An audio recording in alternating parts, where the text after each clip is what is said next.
What's up, ladies and gentlemen? Welcome back to the channel. Today, we are going to be taking a look at some 2026 draft prospects that I think could break out in a big way in the 2025-26 college football season. I know it's a little early, and this is a video I've actually never done before. I know this is a new channel with probably less than 80 subscribers at the time of you watching this. But on my old channel for the mock draft guy, I never did this before. So this is a new concept, something that I'm pretty excited about. And hopefully these guys can break out in a big way and make a big name for themselves. So let's take a look. And we're going by position, by the way. So it's going to be quarterback, running back, wide receiver, tight end, tackle, guard, center.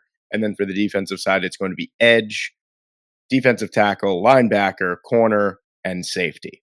All right, for the quarterback position, I have Sawyer Robertson from Baylor. Turned in a very quiet, might I add, fantastic 2024 season that saw him throw for just over 3,000 yards, 28 touchdowns, 8 interceptions, and had the seventh highest QBR in the country at 82.9. Now, the 6'4", 220-pound senior can separate himself from the lot because it seems like we're gearing up for an extremely talented 2026 quarterback class. But outside of your Arch Manning, if he decides to declare Drew Aller, Lenora Sellers, guys like that, it seems like it's a little bit of a dog pile towards that, like, after the top five quarterback prospects. And Robertson is someone that has an absolute cannon of an arm, is very accurate downfield, has some great touch and great accuracy on the ball. So, this is someone that if he has another strong showing this season and the Bears do well and he showcases that arm and he's obviously got the size and the athleticism, he can run a bit as well. This is a very, very intriguing prospect that could sneak himself into that late round one discussion when it's all said and done. Moving on to the running back position here, I have CJ Donaldson, formerly of the West Virginia Mountaineers. I don't know if he's regretting transferring to Ohio State or not after West Virginia just showed off those awesome uniforms, those throwback uniforms. But yeah, Donaldson is someone that I was super high on going into last year. Obviously didn't declare, had a strong season for a West Virginia team that doesn't really run the football a lot. The 6'2", 240-pound former tight end, mind you, ran for 734 yards, 11 touchdowns on 4.5 yards per clip. Now, I mean, really, I think he's poised for a huge breakout season because Ohio State just produced two second-round running backs back-to-back in Quishon Judkins and Travion Henderson. Now, Donaldson looks like he's going to be taking the majority of the touches for the backfield here. So it's going to be interesting to see what happens. But he is a bowling ball type of running back, but someone that actually possesses some really sneaky speed as well. His vision is very, very good. He's going to have a great offensive line to run in front of, even though that offensive line did just lose basically like all of their starters. But I digress. It is Ohio State after all. They're going to be fine. I think Donaldson is poised for a big breakout year. And due to his age, he's also 20 years old, mind you, as well. So he's going to turn 21 around the time around the NFL draft, I want to say. So a super young prospect, not a lot of tread on the tires. I believe he has less than 400, maybe a little bit over 400 carries of the ball or 400 touches over his 3 years at West Virginia. So he's poised for a big breakout year, and I think that he could firmly put himself up there in a pretty wide open running back class up until this point. I think Donaldson can kind of separate himself as that early day two consideration running back. Now for the wide receiver position, another draft class that is super, or positional class rather, that is super wide open going into the early part of the 2026 draft cycle. I have Noah Thomas. Now Noah Thomas, I'm a little salty. My favorite college football team, Texas A&M. He was the clear-cut wide receiver one last year. You got a monster at 6'6", 200 pounds, just an unbelievable catch radius, a fantastic route runner as well, someone that is really good in contested catch situations. He did transfer to Georgia, who just lost guys like Dominic Lovett, like Arian Smith. So they're looking to rebuild that wide receiver room for Gunnar Stockton. And I think that they hit an absolute home run with Noah Thomas. Again, this is a wide receiver class that is super wide open up until this point. And if Noah Thomas has a strong season, he could very well put himself in consideration for, a second or third round consideration for the wide receiver position. Steadily increased. He had 2 touchdowns on 5 catches his freshman year. Sophomore year, 5 touchdowns on 359 yards and 29 catches, excuse me. And then last year was his big breakout year, 39 catches, 574 yards, 8 touchdowns. Now that comes in a season where guys like Marcel Reed, Le'Veon Moss were really kind of dominating the touches of the football, and it wasn't a pass heavy attack at Texas A&M. So I don't know if it will be a pass heavy attack at Georgia either. I think it's going to be kind of sort of the same, but I think Thomas is the clear cut wide receiver one in Georgia as it stands, and I think that he could boost his draft stock immensely with another strong season. And then I have Tanner Koziel here for the tight end position. Koziel put in a very, very strong season last year from Ball State, did transfer from the Ball State Cardinals to the Wisconsin Badgers, who had a hell of a transfer portal. We can get into that a little bit later as well. But 94 catches on 839 yards, 8 touchdowns. He was the clear cut number one option in that offense. 6'7, 237-pound tight end. I think he's fully going to be on display here at Wisconsin. I mean, just unbelievable athletic profile for the size. Cozy again in I feel like a broken record saying it again, but the tight end class kind of outside of I really can't even say anyone's a clear cut number one. I'm not saying that Cozy is going to come in, light the world on fire, and be that clear cut number one, but he could be in the top 5 tight end consideration when it's all said and done. I was thinking Jack Vealing was going to take this spot for me, but after I saw Koziel's highlights and I saw the year that he put in for Ball State, and now that he's moving up to Wisconsin to play football here for his senior season, I said, yeah, this guy could potentially break out in a massive way. At the tackle position, I have Drew Shelton. Now, Shelton is someone that was injured for most of the season last year. This is someone that was early on going to be that replacement for Olu Fashanu, did get injured, but he did see some significant playing time in his true freshman season as well. Shelton is looking to build himself up yet again. I don't know, quite possibly, James Franklin did come out and say that he will be fighting for that left tackle spot. At 6'5", 306 pounds, he does have the length and the strength needed for the tackle position. Maybe better off moving to guard. Who knows? He's not as stout, though. Maybe a move to right tackle this season or transitioning to the NFL could be a good move for Shelton. But yeah, regardless, I think he's a phenomenal athlete, and the Penn State Nittany Lions have just been churning out offensive line prospects the last few years. And who's to say that Drew Shelton can't be next in a long line of recent prospects? For the guard position, I have Jager Burton here from Kentucky. And Burton is an interesting prospect because he is someone that legitimately can start on all 5 positions of the offensive line. He's someone that has seen significant time at guard. He's seen significant time at center. He possesses a 6'4", 315-pound frame, more than enough length and strength. He is a little bit raw in pass protection.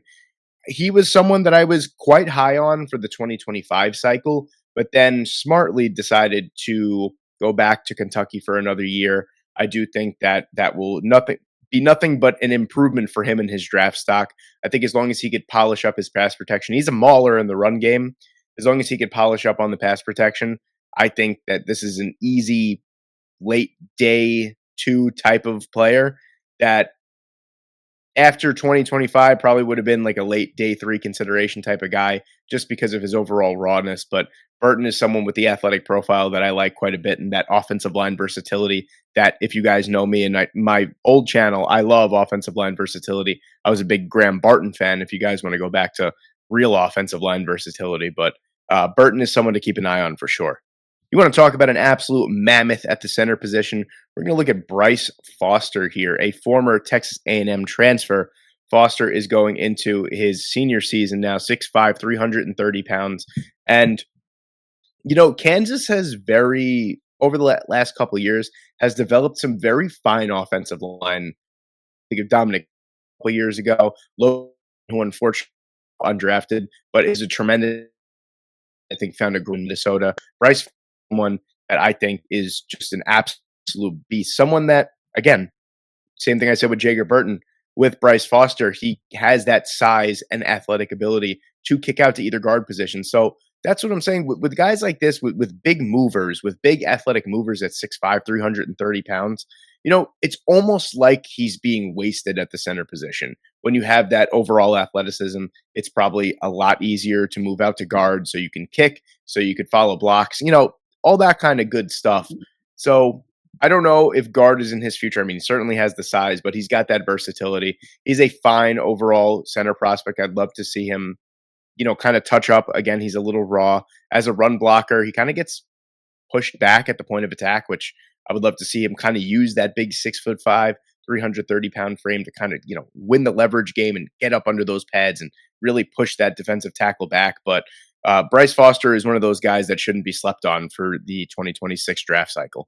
I guess you could say I'm cheating here with this one for the edge position, but I have Mikhail Kamara here from Indiana. Broke out, I guess you could say, in a big way last year, 10 sacks.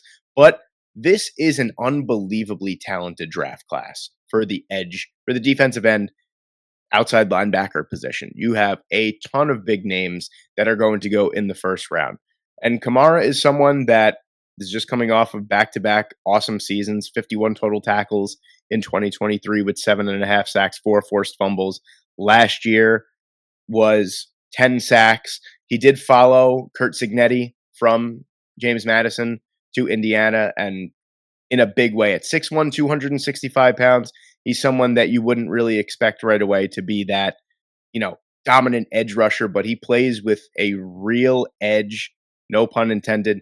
He doesn't lose out on any of that power speed combination. He bullies offensive tackles back into the laps of the quarterback.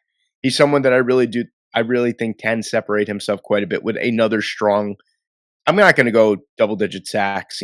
Obviously teams are going to be more aware of Kamara this year, but 8.5, 8, 7.5 sacks, something like that. The pass rushing chops are there. And this is someone that I think has real juice and could be a sneaky first round pick when it's all said and done in 2026. Then for the defensive tackle position, I have the man with quite possibly the best nickname in college football right now, or at least in my opinion. You got the Godfather, Dante Corleone here from Cincinnati. Again, another player that I was quite high on last draft cycle. Was kind of bummed when he said that he was going to go back to Cincinnati. But after seeing the defensive tackle draft class that the college football just put out to the NFL, I think he made the right decision. Not saying that he wasn't as good as most of those guys. It's just, some guys tend to get lost in the shuffle. And this is a little bit of a lighter defensive tackle class. And I think Corleone has a chance to really separate himself from the rest. 6'1", 320 pounds. Right off the bat, you're looking at more of a nose at the NFL level. 3.5 sacks last year, 3 sacks the year before, 3 sacks before that. Just a menace. He does bring good pass rushing ability, but he's going to be drafted for his run stopping ability. Right away, kind of reminds me of a little bit of a tinier version of Tyleek Williams, but he does have a little bit more pass rushing juice to his game. So Dante Corleone, the Godfather, is someone that I was very high on last draft cycle, and I'm excited to see what he could do for Cincinnati in the 2025-26 season. Again, I'm going to sound like a broken record, I guess, but a guy that I was notably high on last year from the linebacker position is former Akron Zip Brian McCoy. He did transfer to Oklahoma State, and that is a big get for the Cowboys after they lost Nick Martin to the NFL draft. They replaced him with a tackling machine. You want to talk about someone that packs a real punch at the point of attack? You're looking at Brian McCoy, 120 total tackles last year. He's not someone that's going to completely fill up the box score, but then again, you have to realize he was playing for the Akron Zips, someone that, just a lack of talent around him. He's not going to be picked on by the defense. They're going to go for the players that aren't nearly as good as McCoy, but he's really able to evade blockers and shed and stack those blockers very, very well to get off. In run defense, he's a very, very sound run defender, great tackler. I'd love to see him a little bit more in coverage. It just feels like, he was just on cleanup duty every single game for the Akron Zips. I'd love to see him use that athletic build that we know he has. 6 foot, 225 pounds, so maybe a little bit of a smaller frame, but he's someone that I think is a very interesting linebacker to project to the NFL for 2026. And another transfer for Wisconsin makes my list here. Jameer Latimer II from Jacksonville State to Wisconsin. The Badgers had a absolute heck of a transfer portal period. 3 interceptions, 5 pass deflections last year. for Jacksonville State. Just really good coverage ability, 5'10", 190 pounds, comes with ample size to play on the outside, does possess the quickness and the overall athleticism to play on the inside at the nickel position if they wish as well. He's just someone that it is a really good chess piece for this defense to use. They could use the secondary backup at Wisconsin here, and this is a player that's going to be used all over the defensive formation. I think he's someone that honestly could transfer to Wisconsin, and if he develops correctly, could be in for a 5+ interception season. He's just got such a nose for the football, and he's really aggressive, and he knows how to take that football away from the wide receiver as well. A lot of pass breakups, great at that catch point. He packs a punch as well. He's just a really fun player to watch, and if you haven't checked out Jameer Latimer II yet, I definitely suggest you do. And then maybe not a breakout candidate per se, but Xavier Scott is just another defensive back in a long line of defensive backs recently for the Fighting Illini that are just awesome projections to the NFL level. I mean, right off the bat, I'm thinking of Kirby Joseph. You're thinking of Sidney Brown, Devon Witherspoon, Quan Martin. There's just a lot of guys. I'm definitely missing some other guys too. I know I am for a fact. Brett Bielema has just been producing unbelievable defensive players to the NFL level the last few years, and Xavier Scott is someone that I think is going to be next in that long line. 5'11", 190 pounds. Last year had a fantastic season, 4 interceptions, 6 pass deflections on 49 total tackles. He did bring a interception back for a touchdown as well. Just someone that I think is going to be the focal point of that defensive backfield for the Fighting Illini and Brett Bielema, and he's someone that I could totally see developing into that Kirby Joseph type of player where he kind of plays all over. He plays that center field role, single high. He could play in the nickel as well. It's just a really fun player to watch overall. Is very dynamic, is someone that is very explosive on tape. So I'm excited to see more from Xavier Scott this year. And I'm excited to see more from the Fighting Illini. That's a team that actually I never not want to see win. I'm always a big fan of whatever they're doing because that was just a program that not that many years ago was not great. They brought in Brett Bielema from Arkansas, I believe, and he has really turned this program around. Recruiting wise, just culture wise and talent wise, they're just fantastic.